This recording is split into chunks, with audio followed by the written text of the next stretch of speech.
Сәлем достар, бүгін сіздерге куксимориді жасауды ұсынамын. Менімен бірге жасап көріңіздер. Оған қажетті заттардың мөлшерін описанияда қалдырдым. Етімізді ұзын шағып турап аламыз. Еттерімізді ұзынша етіп тураймыз да қыздырылған қазанымызға салып аздап қуырамыз.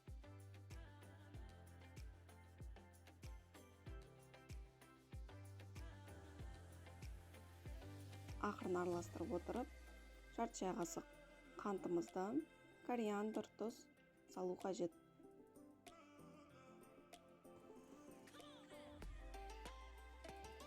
Енді салатымызға кірсек, салатымызға капустамызды ұзынша етіп тураймыз. Қияр помидорларымызды да ұзынша етіп турап аламыз.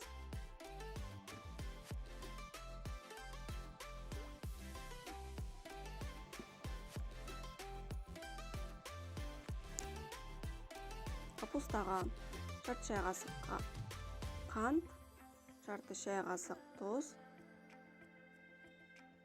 қасықтың ұшында ғана кішігірім қызыл бұрғыш,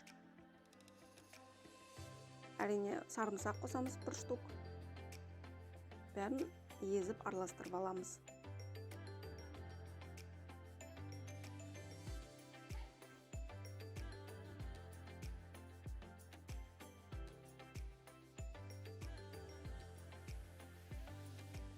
Енді куксимори сорпамызды дайындайық. Оған бізге жарты ожау соя қажет болады.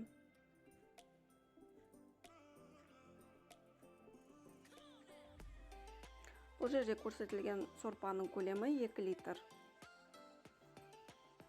Дәміне қарап тұздаймыз. Бір қасық, үлкен қасықтай тұз саламыз, яғни 2-3 қасық қант саламыз.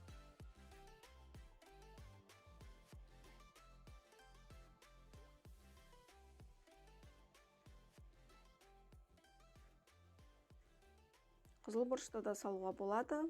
Қалағаныңыз осындай кішігірім ғана қылып салсаңыздар болады.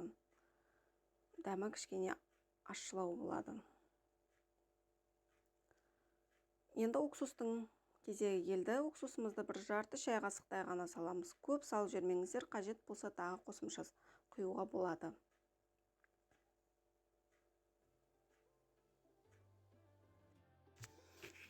Ал енді сорпамыз дайын. Дәмін көреміз. Әзірше етімізді көріп, күйіп кетпес үшін кішкене суды құйып, оны әбден бұқтырып пісіріп аламыз. Жұмыртқа блинчиктерімізді дайындауға кірісейік. 2 жұмыртқамызды тұзбен араластырып дайындаймыз. Қыздырылған отқа алдынан және артынан айналдырып пісіріп аламыз.